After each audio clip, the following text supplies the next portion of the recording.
Hi there, Brian Wright, managing partner of Wright Chat, founder, CEO of New Patient Group, host New Patient Group podcast. Recently was having a conversation with some Wright Chat agents. We were just talking business. It was our weekly meeting.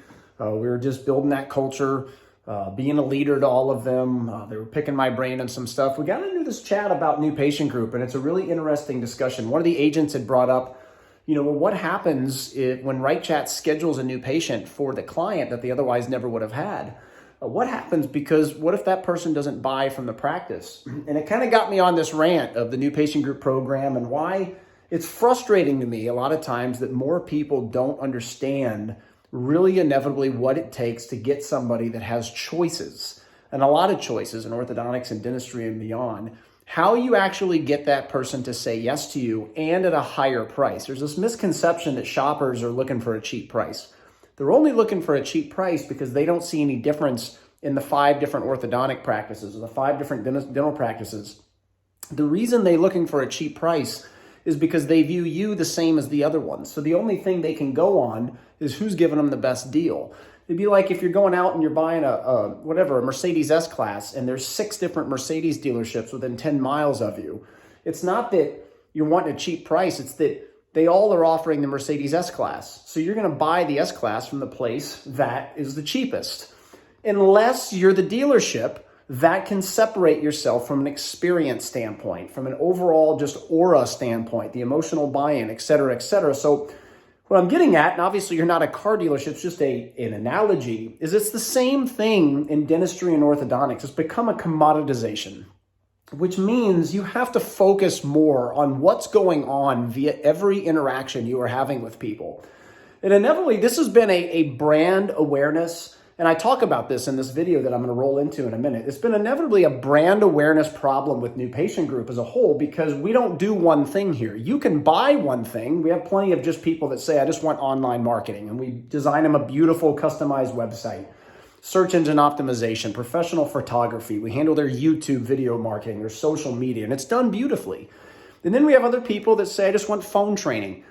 But the majority of our clients here buy into this thought process of from the way you run the business to the way you market yourself outside the doors to the way your phones are answered and all these touch points. If you could really map out your client journey, your patient journey from A to Z, and that's the discussion I get into because that is how you take shoppers. It's how you take a competitive industry and it's how you become unique and you showcase your value to them to where they start seeing both clinically and non-clinically the reasons why you're above and beyond the rest.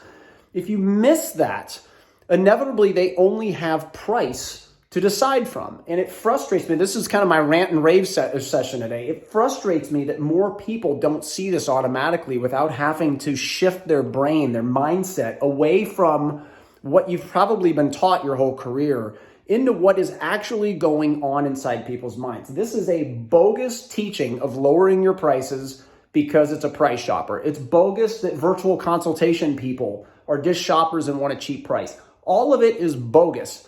You've been lied to.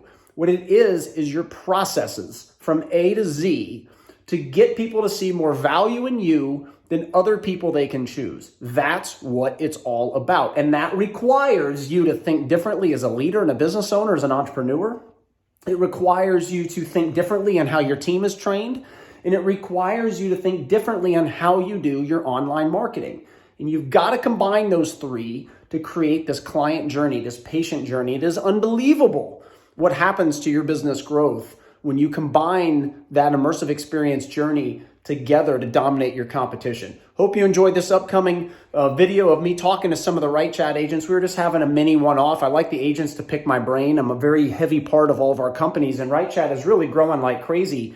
So I picked a few agents. We're having a little roundtable, like I said, and I kind of dive into this discussion about New Patient Group. Hope you enjoy it. Remember to like this video, share it with your friends, family, coworkers, subscribe to our YouTube station, and give us a chance. We hope you practice, and we'll talk to you soon. Bye-bye.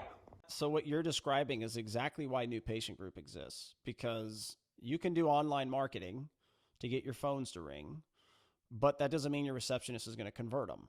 And then if your receptionist does convert them, that doesn't mean they're going to show up. And then if they do show up, that doesn't mean they're going to be greeted properly with a person that has verbiage and presentation skills to wow the person, to move them closer to buying from you. And then your treatment coordinator may have a horrible TC exam, or your digital workflow may not be done properly, or your doctor exam may not be filled with proper sales skills. And then even if all that works, then the person presenting money may not do that right. And then if they do that right and the person still has to think about it, then you still have to follow up with them to get them back through your door. And what I just described is the new patient group program, A to Z. Like, it's every step.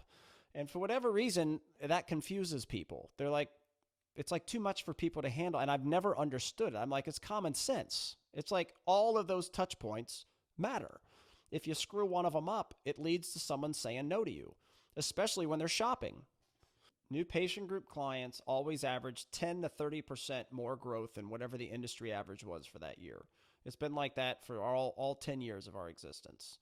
So if Chris Benson, who's Align Technology's big data guru, comes out and says this year orthodontics as a profession grew 20%, that means new patient group clients grew 30 to 50%. If the industry was flatlined like it was last year, it was up about 20%. So 2020, it was flatlined. New patient group clients grew 10 to 30%. The year before, during COVID, that was the big COVID hit, the industry went backwards by like 15%. New patient group clients had like 5 to 30% growth that year. So it's just proven data on how the clients kick everyone's butt, and they do it because of those touch points. And and then the leadership touch point we didn't talk about is like they do that well, and it sets all those touch points up for success. But it's just crazy because most people, when they go shopping, they're not looking for all these touch points. They're looking for, this is New Patient Group's biggest sales challenge. When people go shopping, they do not shop for every one of those touch points. They usually shop for one: online marketing, leadership, TC training, financial presentation, whatever it may be. So the challenge New Patient Group has is we're not known for anything. You know, there's TC trainers in orthodontics. It's like, if I want to get my TC trained, there's consultants for that have created a brand around TC training. Or if I want to do online marketing, there's companies that have created a brand around online marketing. We don't have a brand because we do all of them, and we do all of them better than anyone else in the profession. And it ain't even close. The numbers prove it, but we're not known for any one of them. And I think it's a real sales challenge as a company that we've run into time and time again for years.